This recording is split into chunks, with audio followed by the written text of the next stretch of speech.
Good morning, children of God.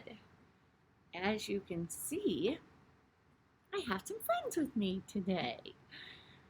Uh, we are going to talk about this big long word that's right here in front of us.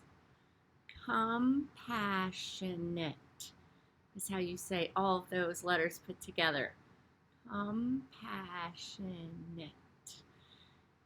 And Duck, little Duck, is going to be our friend that has some things going on today.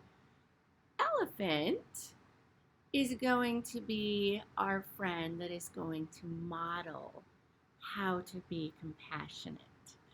And then we're going to bring in a third friend that is going to model how to not be very compassionate.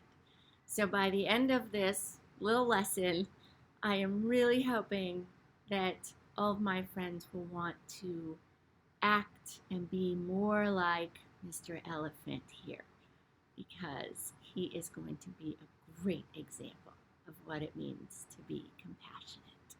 So I'm going to start with our little friend Duck, and we are going to pretend that Duck is having a very sad day. And so as Elephant comes up and sees Duck, maybe Duck has some tears, maybe just has a really sad face, Elephant would notice, would cue in on that and say, Duck, what is the matter with you today? Are you okay? So that right there is showing that Elephant cares. Then ask if they're okay. And Duck might say, oh, someone told me that orange is an ugly color. And if you look at Duck, it's just kind of shades of different oranges. So Elephant has a couple choices here. Elephant can, actually I'm going to introduce Mr. Dinosaur, because I'm going to show what not compassionate kind of looks like.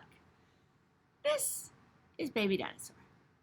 Baby Dinosaur might have overheard Duck say, somebody said orange is not a good color. And Dinosaur could say, well, that's stupid. You are orange. That's just don't even listen to people. Who cares what people say? So that's not very compassionate, because that's not going to help Duck's feelings. Maybe Elephant could say, well, Duck, sometimes people don't mean to say things that hurt our feelings. Or Elephant could say, I think you look beautiful in orange.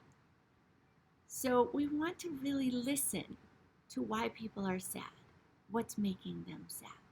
Now maybe Duck's crying when Elephant comes up, and Dinosaur's listening over here.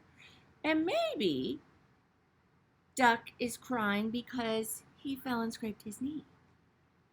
And so when Dinosaur, Mr. Non-Compassionate Dinosaur, hears that he scraped his knee, he says, oh, stop being a big baby. Just wipe it off and keep going. And then goes over there to be his not very nice self. Elephant might say, oh, that really hurts when you fall and scrape your knee. Can I get you a Band-Aid or an ice pack? Because Elephant is understanding how bad that can really hurt. Now, we're going to go to a completely different feeling, because that's a hurt feeling, and that can be our feelings, or we can really have some kind of owie. Let's say Duck is feeling lonely.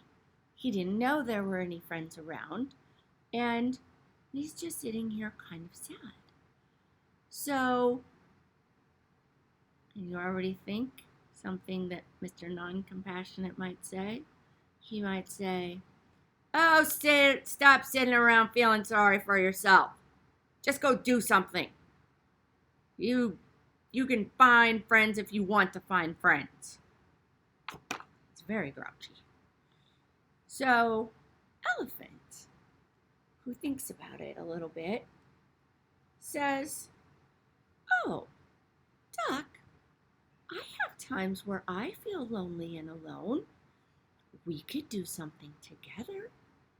Would you like to go play down by the water, or go for a walk, or just sit and talk? We can be someone's friend if they're feeling lonely." So I want to think of one more. Oh, scared. We're going into a time here where we're a little bit scared about some things. And so maybe Duck is scared about what's going to happen. And here comes Dinosaur. "Oh, being scared's for babies. There's nothing to be scared about. That just doesn't even make sense, being scared." We're going to put him there. Elephant, again, think about what you could say to Duck right now. See if Elephant gets it right. "Duck, I know how it feels to be scared. Do you know exactly what you're scared of? Would you like to talk about what you're scared of, and maybe we could make it feel better?" So a big important thing that Elephant does is Elephant doesn't go into a whole bunch of stories about Elephant. Elephant asks Duck what Duck is afraid of. And that's a really, really hard thing to do sometimes, because sometimes we just want to have all of the answers. And we want to tell people how we handled it and how they should feel. When having compassion is trying to understand how the other person feels. So look what we're going to do with Mr. Dinosaur. We're going to put Mr. Dinosaur back down in his egg for a little bit. And we're going to hope that he can really think about being a little more compassionate, being a little kinder to people, and really listen to what it is that they're worried about, scared about. Because it's super important to be that person that can let friends, classmates, teachers, neighbors, to let them know that we really do care. And I know this is, one more time, I'm going to show our great big word, compassionate. But really, when I think about you guys, it just means to be kind. Treat people the way you'd like to be treated. Be a friend. Be a good listener. And I will continue to pray for you guys. We have a big month coming up. I'm hoping to see all of your faces back at school for a few hours, for every other day, for whatever gets decided, maybe every day, all day. We're going to pray that our leaders make our best choices, and we're going to pray that we help each other get through this. So have a great week, friends. I will not be here next week, but I will be back in a couple weeks. God bless.